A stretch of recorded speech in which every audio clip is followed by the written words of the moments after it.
আসসালামু আলাইকুম রহমতুল্লাহি ওবরকাতুহ। সম্মানিত দর্শক, সেনাবাহিনীর প্রধান জেনারেল ওয়াকারুজ্জামান অতি সম্প্রতি একটি বক্তব্য দিয়েছেন এবং তার সেই বক্তব্যটি রীতিমতো ভাইরাল। গণমাধ্যম এবং সামাজিক মাধ্যমে বহু মানুষ দেখছেন এবং যে যার মতো করে বর্ণনা করছেন। এবং তার সেই বক্তব্যের সময় তার বডি ল্যাঙ্গুয়েজ, তারপর তার মুখভঙ্গি এবং তার শব্দচয়ন এবং একই সঙ্গে সেই বক্তব্যের মাধ্যমে তিনি যে বিষয়গুলো তুলে আনার চেষ্টা করেছেন, আমি আমার ক্ষুদ্র বুদ্ধিমতো সেই বিষয়গুলো খুব সংক্ষেপে আপনাদের সামনে তুলে ধরার চেষ্টা করব।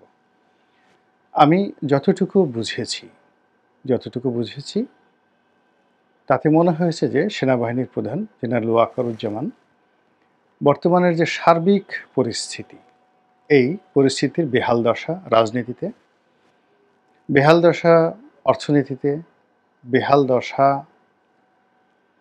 সমাজের শৃঙ্খলায় এবং বিশৃঙ্খলায়, সব কিছু নিয়ে তিনি ত্যক্ত এবং বিরক্ত। ২ নম্বর হলো যে তিনি বারবার একটি কথা বলার চেষ্টা করছেন যে তার অন্য কোনো লোভ লালসা নেই, আকাঙ্ক্ষা নেই। এ কথার দ্বারা তিনি বোঝাতে চেষ্টা করেছেন যে অনেকেই আমরা এই সামাজিক মাধ্যমে বিভিন্ন সময় বলে আসছি যে সেনাবাহিনী ক্ষমতা নিয়ে নেবে, সেনাবাহিনী ক্ষমতায় আসবে, দেশের যে অবস্থা সেই অবস্থায় সেনাবাহিনীর ক্ষমতা গ্রহণ ছাড়া কোনো অবস্থাতেই এই পরিস্থিতির উন্নয়ন ঘটানো সম্ভব নয়।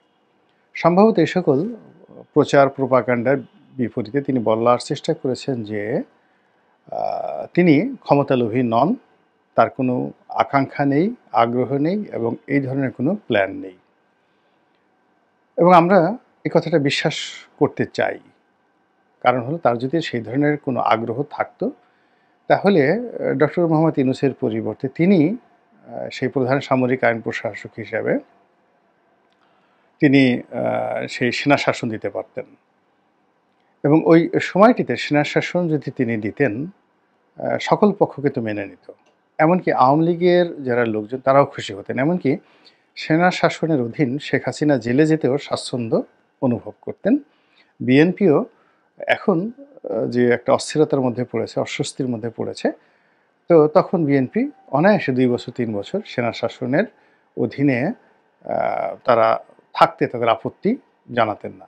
আর জামাত তো সবার আগে সেই তাদের যে স্বাগতম আহলান ওয়া সাহলান এই ফুলের মাল্য নিয়ে সেনাপ্রধানের সেই অফিসে চলে যেত। তো যাই হোক, ডক্টর ইউনূসও খুশি হতেন।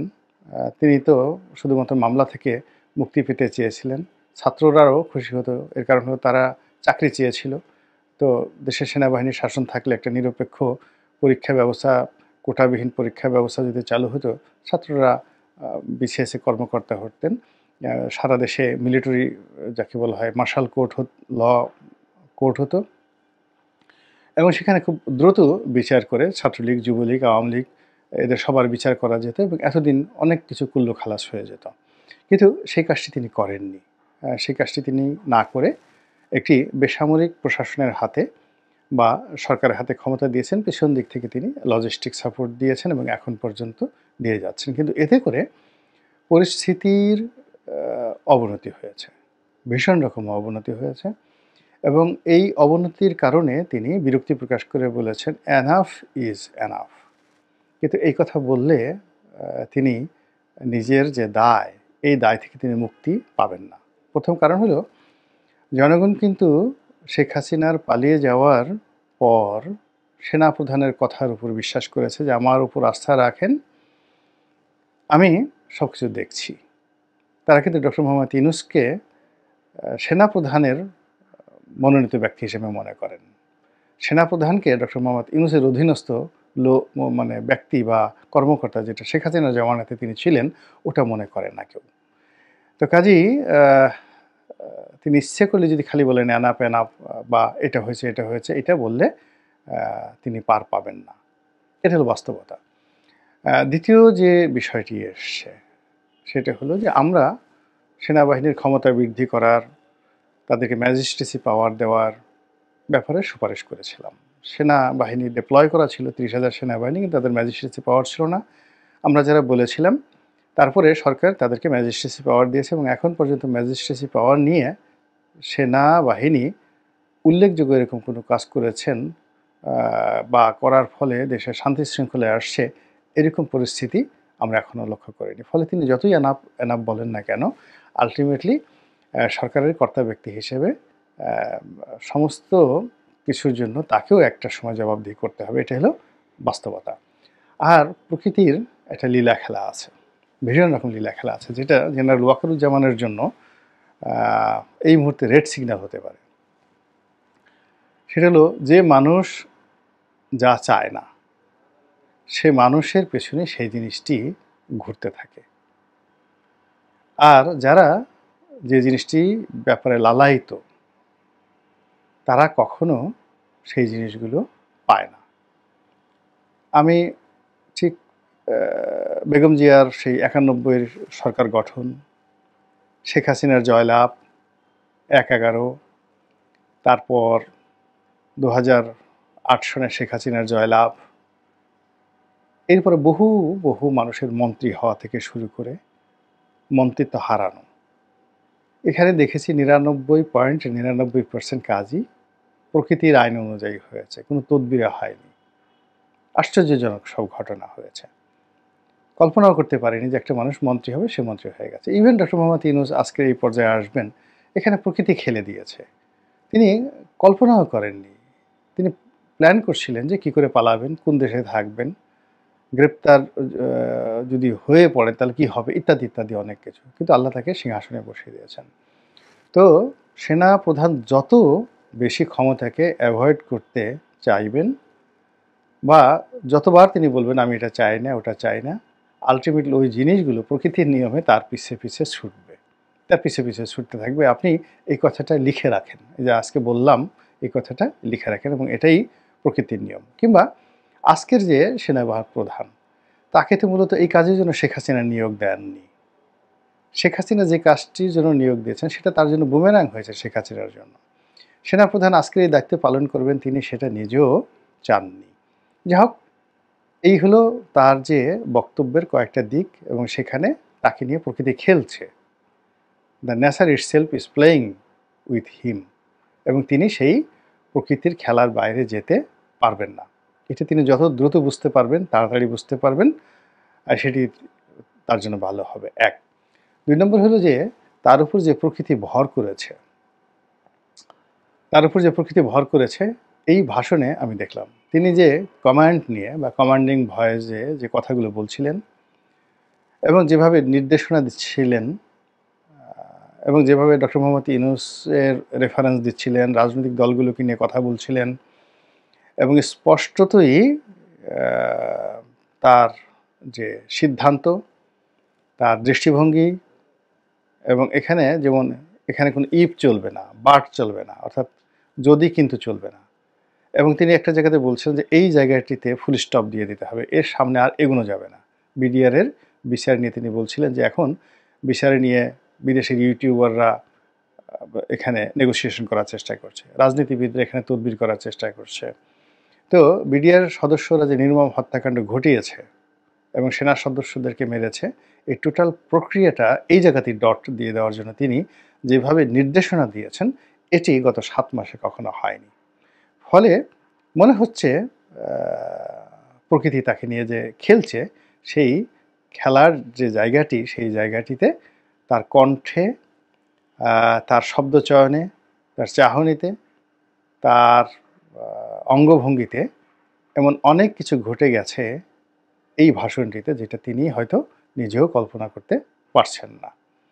কিন্তু যারা প্রকৃতি নিয়ে বিশ্লেষণ করেন, বিচার করেন, তারা ঠিকই বুঝতে পেরেছেন। এখানে কতগুলো বিষয় তিনি বলেছেন যে ডিসেম্বর মাসে নির্বাচন বা 18 মাসের মধ্যে নির্বাচন। আমি যেভাবে ডক্টর মোহাম্মদ ইউনূস সাহেবের সঙ্গে দেখা করেছি, তিনিও এখানে সম্মতি দিয়েছেন। বারবার তিনি একটি ফ্রি, ফেয়ার অ্যান্ড ইনক্লুসিভ ইলেকশনের কথা বলেছেন, অর্থাৎ সেখানে আওয়ামী লীগকে নিষিদ্ধ করা কোনো প্রশ্নই আসে না।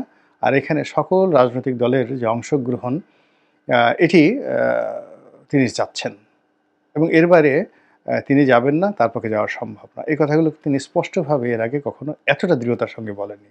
বরং ১ম বার যখন তিনি বলেছিলেন ১৮ মাসের মধ্যে নির্বাচন হতে পারে, তখন ডক্টর মোহাম্মদ ইউনূসের সরকারের অনেক কর্তা ব্যক্তি বিরূপ মন্তব্য করেছেন।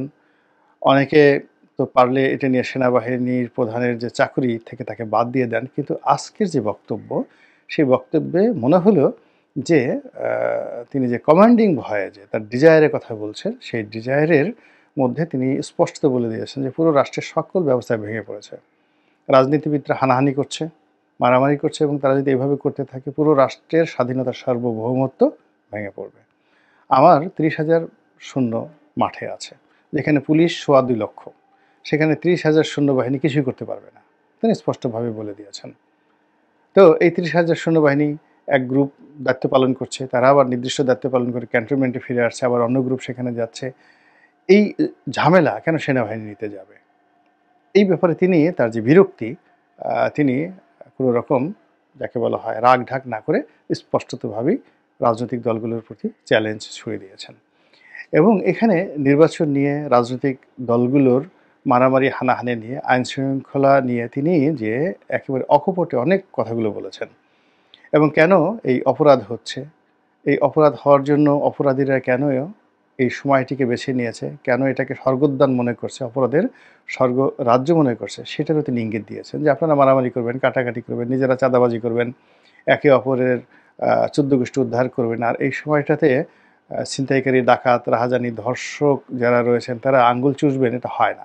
আইনের ভাষা এটা বলে না, অপরাধ বিজ্ঞানের ভাষা এটা বলে না। সে কথা তিনি স্পষ্টভাবে বলে দিয়েছেন এবং স্পষ্টতই এই সময়টাতে বাংলাদেশের বিভিন্ন যে সকল আন্ডারওয়ার্ল্ডের কর্মকাণ্ড চলছে, সামাজিক মাধ্যম, গণমাধ্যম, তারপর বিদেশি চক্র, দেশি চক্র, রাজনৈতিক চক্র, অচক্র, কুচক্র, বিভিন্ন বুদ্ধিজীবী, তথাকথিত বুদ্ধিজীবী, তারপরে যাকে বলা হয় বিভিন্ন ধর্মের নাম ব্যবহারকারী, বিভিন্ন ধর্মীয় বক্তা, ভণ্ড পীর, সবাই যার যার অবস্থা থেকে যে যেভাবে পারছে ওয়াজ হোক, বক্তব্য হোক, গান হোক, বাজনা হোক, বিশৃঙ্খলা তৈরি করে ফেলেছে।